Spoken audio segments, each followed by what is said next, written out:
देखिए डिस्कस करेंगे कुछ ऐसे फ्रीक्वेंटली आस्क्ड क्वेश्चन जो कि काफी सारे बच्चों के मन में रहते हैं, काफी ज्यादा डाउट रहता है, तो उन्हीं क्वेश्चन को डिस्कस करेंगे। क्या सैलरी रहती है एज एन एसएससी फार्मासिस्ट अगर आप अपॉइंट होते हैं तो देखिए लेवल 5 की आपकी पोस्ट रहती है, जहां पर आप अपना देख रहे हैं किस तरह का आपका पे ग्रेड होता है।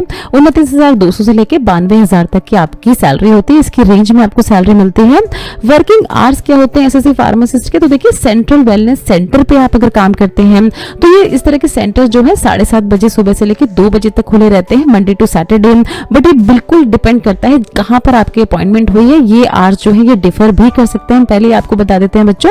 फिर क्या देखिए एज लिमिट क्या होती है एसएससी फार्मासिस्ट अगर आपको बनना है, अप्लाई करना है, तो जनरल कैटेगरी के लिए 18 से 25 साल होती है, ओबीसी के लिए ये एज लिमिट जो है वो 3 साल तक की बढ़ा दी जाती है, तो 28 साल हो गई। और एससी एसटी की बात करें तो अप टू 5 इयर्स तक का रिलैक्सेशन दिया जाता है, तो ये एज लिमिट हो गई 30 साल।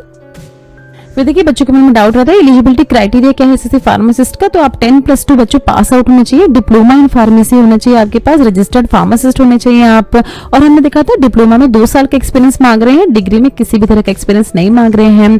एग्जामिनेशन पैटर्न की अगर बात करें तो देखिए क्या क्या आपके सब्जेक्ट पूछे जाते हैं, जनरल नॉलेज, रीजनिंग, एप्टीट्यूड और हिंदी या इंग्लिश आपसे पूछा जाता है एज ए सब्जेक्ट में, जिसको हमने अच्छे से अभी डिस्कस किया था अपनी एग्जामिनेशन पैटर्न वाली स्लाइड पे।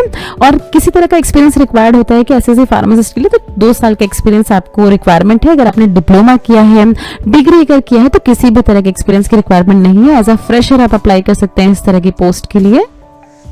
फिर देखिए और क्या डाउट होते हैं बच्चों को कि क्या किसी अदर कंट्री के कैंडिडेट भी अप्लाई कर सकते हैं इस तरह की पोस्ट के लिए, तो नहीं, सिर्फ इंडियन सिटीजन ही एलिजिबल होते हैं इस तरह के एग्जामिनेशन के लिए।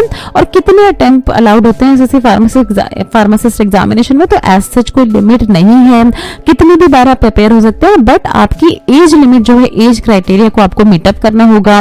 तो ये कुछ बहुत ही फ्रिक्वेंटली पूछे जाने वाले क्वेश्चन है जो कि बच्चों के मन में काफी ज्यादा डाउट रहता है जिनके लिए।